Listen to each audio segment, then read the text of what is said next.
समय Raina the one of the best comedian बनते बनते रह गया। वो कहते हैं ना, तुम्हारी एक गलती तुम्हें इतना नीचे ले जा सकती है जिसका तुम्हें कभी अंदाजा भी नहीं हो सकता। और ऐसा ही कुछ हुआ हमारे समय भाई के साथ। एक मूवी में किसी बंदे ने बड़ी अच्छी बात कही थी, कितना अच्छा खेलते हो इससे कोई फर्क नहीं पड़ता, रुकना कब है ये सबसे जरूरी है। और काश ये बात समय समझा होता ताकि आज उसका समय समाप्त ना होता। और मुझे पता है कि तुम लोग इस टॉपिक पे यूट्यूब पे बहुत सारी वीडियोस देख चुके हो और ऑफ कोर्स तुम्हें इस बारे में सब पता भी होगा, लेकिन मैं दावा करता हूँ कि मेरी वीडियो में मैं जो तुम्हें बताने वाला हूँ वो तुम्हें यूट्यूब पे किसी ने नहीं बताया होगा। और अब तुमने मेरी वीडियो को क्लिक भी कर दिया है तो मैं तुम्हें सिक्के की दोनों साइड बताने वाला हूँ, जिसमें से एक साइड तो तुमने यूट्यूब से देख ही ली और दूसरी साइड जो यूट्यूब पे तुम्हें कोई नहीं बताने वाला वो मैं इस वीडियो में बताने वाला हूँ। इसीलिए वीडियो को एंड तक देखना ताकि तुम भी समझ सको कि किसके साथ गलत हुआ और किसके साथ गलत नहीं हुआ। तो चलो हम वीडियो को स्टार्ट करते हैं बिना किसी देरी के। तो ये बात है 8 फरवरी की, जब समय रैना ने अपनी चैनल पे इंडियाज गोट टैलेंट का एक और नया एपिसोड अपलोड किया था। लेकिन इस वाले एपिसोड में कुछ अच्छे और पॉपुलर यूट्यूबर्स आए थे और इस वजह से समय रैना ने ज्यादा पैसे कमाने की लालच में इसको ओनली मेंबर्स के लिए अपलोड किया। और इस वाले एपिसोड में हमारे प्यारे आशीष भाई आए थे और रणवीर इलाहाबादिया भी आया था और पंजाब से भी एक भाई आए थे और एक लड़की भी थी, शायद से, मेरे को पता नहीं वो कौन है, मैं उसको जानता तक नहीं था। लेकिन लेटेंट के बाद मुझे पता चला कि इंडिया में इतनी घिरी हुई लड़की भी रह सकती है। और ये वाला एपिसोड इतना वायरल गया कि न्यूज चैनल वाले भी इस पे लाइव स्ट्रीम कर रहे थे। The name of content creation, perverted, vulgar, dirty comments. And the viewers are tracking the top story of the day now. Ranveer Illahabadia, the popular YouTuber and influencer's remarks on YouTube platform India's Got in late. News channel तक तो सब ठीक था, लेकिन उसके बाद इन चीजों पे केस होने लगे। यहाँ तक कि हमारे इंडियन गवर्नमेंट ने भी इन्हें अरेस्ट करने की वार्निंग दे दी थी और इतना बड़ा हंगामा हुआ था बस एक गलती के लिए जो की थी रणवीर इलाहाबादिया ने। और मैं इसे गलती कहूँ या फिर ये जानबूझ के किया गया था, तुम्हें डिसाइड करो ये वीडियो क्लिप देख के। Watch your parents have sex every day for the rest of your life. क्या हो गया रणवीर भाई को? और अपने पकड़ लीजिए तुरंत। और would you join in once and stop it forever? Join in what the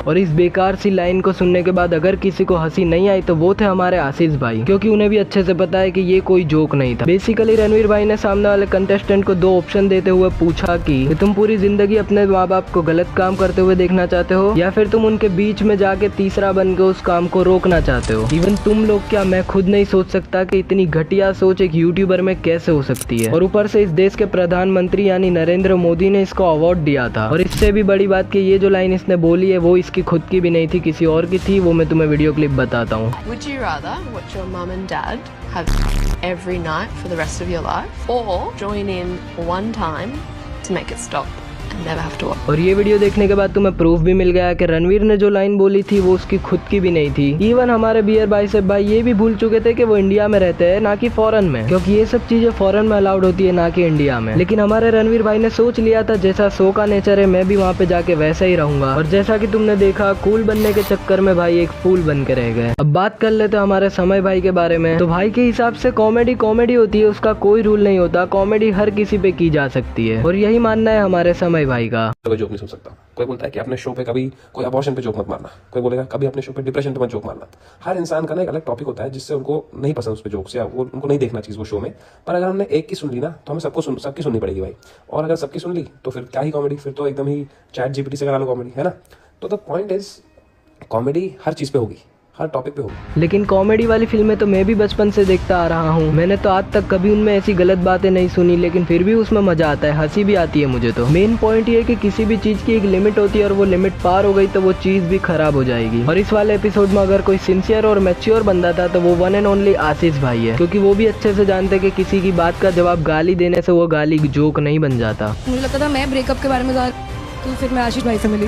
मेरे ना 15 साल में 3 रिलेशन रहे, 3 साल में 15 नहीं। सो इस वाली क्लिप को देखने के बाद भी तुम्हें पता चल रहा होगा कि आशीष भाई कितनी सावधानी से हर चीज का जवाब देते हैं, क्योंकि वो अच्छे से जानते हैं कि हमारा एक शब्द भी अगर गलत हो गया इंटरनेट पे तो पूरा करियर खत्म हो सकता है। और इसका परफेक्ट एग्जाम्पल है रणवीर इलाहाबादिया। और ये अपनी इस एक गलती की वजह से अपना नेक्स्ट पॉडकास्ट भी गवा बैठे हैं, क्योंकि इनका जिसके साथ पॉडकास्ट होने वाला था उस बंदे ने कंट्रोवर्सी सुनने के बाद पॉडकास्ट ही कैंसिल कर दिया। मैं ना यार एक पॉडकास्ट में जाने वाला था अभी, जो beer biceps, and we cancel that.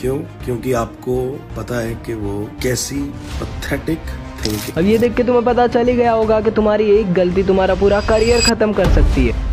अब इस चीज को लेके बियर बाइसेप पे आगे केस होगा या नहीं ये तो हमें नहीं पता, लेकिन एक बात मुझे पता है कि ये बहुत ज्यादा ही गलत हुआ। और मैं हाँ बियर बाइसेप की बात नहीं कर रहा कि उसके साथ गलत हुआ, बियर बाइसेप के साथ तो यहाँ पे सही हुआ है, लेकिन गलत किसी और के साथ हुआ है जिसके बारे में मैंने इंट्रो में बात की थी। जैसा कि मैंने तुम्हें बोला कि सिक्के की दो पहलू होती है और तुम्हें दूसरी पहलू किसी ने नहीं बताई, जो कि मैं अब तुम्हें बताने वाला हूँ। अब जैसा कि तुम्हें पता है कि कंट्रोवर्सी जैसे ही स्टार्ट हुई ऐसे ही बहुत ज्यादा हल्ला गुल्ला हो चुका था हर एक प्लेटफॉर्म पे, और यहाँ तक कि ऑलमोस्ट सभी न्यूज चैनल पे इसी बारे में बताया जा रहा था। और देखते ही देखते ये बात इतनी ज्यादा बड़ी हो गई कि महाराष्ट्र के सीएम ने भी इस बात पे एक्शन लिया। और ये बात यहाँ पे नहीं रुकी, समय रैना से अंदर 24 आवर्स के अंदर ही माफी मांगने का कार्यक्रम भी चालू किया गया, और उसके बाद भी समय रैना की चैनल पे से हर एक इंडियाज गुड लेटेंट के एपिसोड को डिलीट भी करवाया गया। और इस वाले टॉपिक के लिए इंडिया की पूरी गवर्नमेंट पीछे पड़ गई समय रैना के। लेकिन वही उसकी दूसरी साइड अगर तुम देखोगे तो तुम्हें दिखेगा कि इंडिया की गवर्नमेंट बाकी मुद्दों पे इतनी जल्दी एक्टिव नहीं होती जितनी इस वाले मुद्दे पे हुई है, क्योंकि हमारे इंडिया गवर्नमेंट के हिसाब से सबसे बड़ा जुर्म है जोक मारना, गाली देना और अकेले शो चलाना। क्योंकि इसकी दूसरी साइड तुम देखने जाओगे तो तुम्हें कोलकाता का केस दिखेगा जिसमें लोग कैंडल लेके भी गए थे, लेकिन उसका क्या हुआ किसी को कुछ नहीं पता। इंडिया के छोटे छोटे बच्चों में भी नशा फैल रहा है। अभी रिसेंटली 4 साल की छोटी सी बच्ची जिसका नाम मिसबा है उसका भी केस आया था, और ऐसे ही बहुत सारे केस आए। लेकिन सबको छोड़ो, अभी के लिए इंडिया में सबसे बड़ा गुनाह है कि तुम जोक नहीं मार सकते। बाकी तुम समझदार हो, मैं तुम्हें क्या कहना चाहता हूँ आई होप तुम समझ गए होगे। और तुम्हारी क्लियरिटी के लिए बता दूं कि मैं ना समय के साथ हूँ ना समय के खिलाफ हूँ, मेरा काम था सच बोलना, मैंने बोल दिया। बाकी इस वीडियो का एम रखते हम फिर से 10 के लाइक्स और सब्सक्राइब कर देना। बाय। अरे सज्जाद एक जोक सुनेगा? अरे हाँ भाई सुनाओ। ठीक है तो सुन।